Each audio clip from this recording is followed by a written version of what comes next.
St John's Church in Ranmoor, a polling station in Nick Clegg's constituency. Just before 10 p.m, organisers rushed over 100 people inside, reassuring them that they would be allowed to vote. But once in, that wasn't the case. Student Union President Paul Tobin tried to defuse the situation. Many students vented their frustration at not getting their chance to vote. After being put into a separate queue to the residents, they refused to leave, claiming they'd been discriminated against. Which I was in the polling station before 10 o'clock. I was also joined by perhaps 400 other people in the polling station, and there was maybe hundreds more outside that didn't actually make it inside. Spineless, they've shown cowardice. There is legal recourse, and this fight is not over. They're saying things about the students being to blame, and we're becoming scapegoats, and that's not fair. Apparently it's against the law not to make us vote after 10, but it's also, I don't think it's very legal and democratic not to let us vote. Meanwhile, at Pond's Forge, thousands of successful votes were being counted.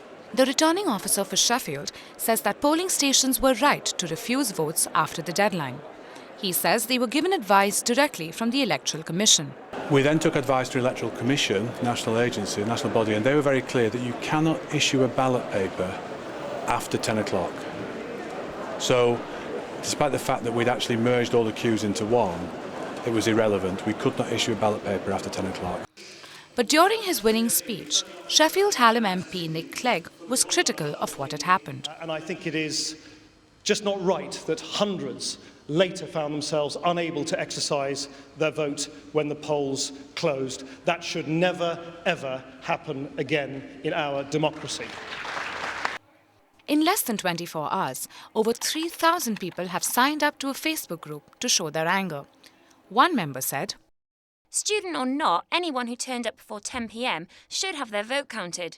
The fault lies entirely with the Electoral Commission." The Electoral Commission's promised to conduct a thorough investigation. Here in Sheffield, people will be disappointed to hear that in Lewisham and South London, voting was allowed past the deadline. Many of the demonstrators say their fight isn't over yet.